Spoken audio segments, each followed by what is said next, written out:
You know, one thing I've learned on my journey is that education has the power to transform lives. But for many, traditional college just doesn't work with busy schedules and financial realities. American Public University is designed to fit your life, not the other way around. With more than 200 online degree programs to choose from, APU's 8-week courses start every month. But what really stands out is the incredible value APU provides. Beyond their already competitive tuition rates, APU eliminates out-of-pocket costs like application fees and ebooks, and most students can take advantage of their Opportunity Grant, which gives you 10% off undergrad and master levels tuition. Plus, you get access to comprehensive career and mental health resources to support your entire education journey. Whether you're looking to expand your knowledge, pivot to something new, or finally complete the degree you started years ago, American Public University makes it possible. Remember, investing in yourself is always worth it. Take the next step in your journey by visiting apu.apus.edu. Wake that ass up. Early in the morning. The Breakfast Club. We are the Breakfast Club. Let's get in some front page news. What's up, Morgan? Hey, y'all. Hey, how we feeling on a Wednesday hump day? Good, girl.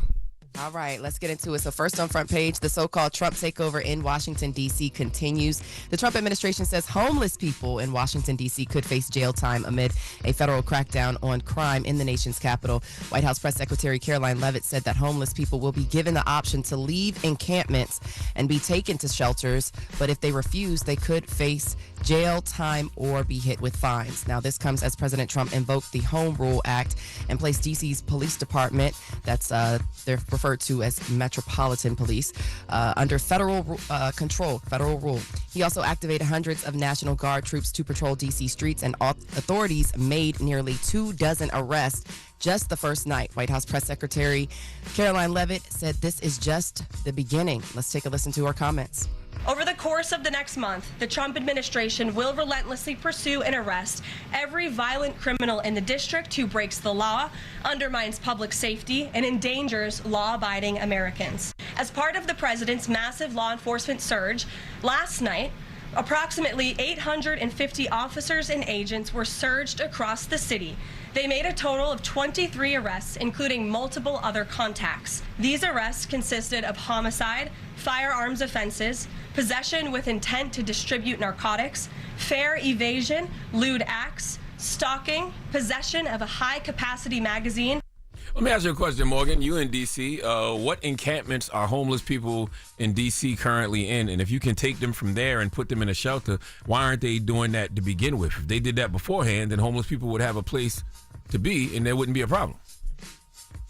Well, this is true, and there are various homeless encampments around the city located in those national parks that they have referenced, in those press conferences. So that there is a need for homelessness to be addressed in the city, as far as the resources that are available to those vulnerable populations. It seems as though some of those, systems, some of those programs have been cut. So a lot of homeless people don't feel safe in those encampments in those places. They feel like when they go there, it's more violence. When they go there, people steal their things, and they feel safer on the streets than actually go into a lot of these homeless shelters or homeless hotels and things like that. Which is so backwards and crazy. It is true. So the emergency authority that President Trump exercised under the D.C. Home Rule Act will expire in 30 days unless Congress approves an extension. Now, the president said his action could be used as a model for the takeover of other U.S. cities with high crime rates, specifically mentioning Chicago, L.A., New York, Baltimore, and Oakland during his recent press conference. Now, all those places have black mayors, by the way. Just want to throw that out there. Lock it. All right. So meanwhile, D.C. Mayor Muriel Bowser, who spoke on the show yesterday, says her administration is working hand in hand with President Trump as he implements his crackdown crime plan. But she also spoke about how that impacts the structure of the Metropolitan Police Department. Let's take a listen to her comments. The executive order is pretty clear, and so is the law. The president has the authority by virtue of the statute to request services. Our organizational chart, how we do business, how we fund the police, how we make changes, none of that has changed. I have no problem with them doing something to clean up the homeless problem in D.C., but it has to be, actual solutions. Like, I don't want them to criminalize those people's homelessness. Right. I don't want them to criminalize those people's poverty. Yeah, because I'm sure I think it's people don't want to important to note- sleep on the street. They don't want to sleep on the street. They want better, arrangements and better accommodations. But the fact is, a lot of them are scared. They don't want to go into those shelters, and there's violence. Some of them got beat up before. Some of them got hurt before, so they don't want to go back. Treat the homeless. The homeless from America the way that Democrats treat illegal immigrants. Yeah, and I think it's also important to note that they're not just in these tourist areas, by the way. They are in the city. Like, they are in they in the hood. The authorities are definitely sweeping the city. They are around. And if you take a look at some of the videos that I'm posting on my social at Morgan Media, it's one of those times that our people really need to stay vigilant and, keep your head on the swivel. So that's your front page news for 6 a.m. 7 a.m. we will get into some international affairs. All right. Morning, everybody. It's DJ NV, Jess Hilarious, Charlamagne the Guy. We are the Breakfast Club. Let's get back in some front page news. What's up, Morgan? All right, let's get into a quick weather alert. Tropical storm Erin, which is quickly moving westward over the Atlantic Ocean. The National Hurricane Center says Erin could strengthen into a hurricane by late Thursday. The storm is currently churning in the eastern Atlantic after forming just west of the Cabo Verde Islands. It currently has a maximum sustained winds near 45 miles per hour. It's too early to tell if the storm will impact the U.S. coast. The storm could reach the northern Leeward Islands over the weekend. The Virgin Islands and Puerto Rico could also feel some effects. So again, we're watching out for Tropical Storm Erin. Elsewhere, switching gears in international affairs, President Trump and Russian President Vladimir Putin will meet later this week to discuss the end of the war in Ukraine. Now, White House Press Secretary Caroline Leavitt announced the details. Let's take a listen to her comments. On Friday morning, President Trump will travel across the country to Anchorage, Alaska, for a bilateral meeting with Russian President Vladimir Putin. The brutal war between Russia and Ukraine broke out under Joe Biden's incompetent leadership, but President Trump is determined to try and end this war and stop the killing.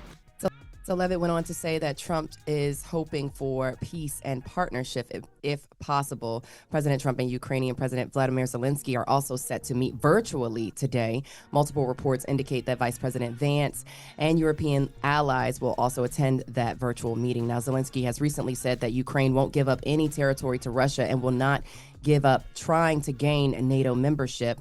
Or will not give up trying to gain NATO membership. Of course, Russia has demanded Ukraine give up land to reach a deal to end the war. And in recent comments, President Trump has said there will be some land swapping. So this is a situation that we'll also continue to pay attention to. I love what he said, too. He said, talks about us without us will not work.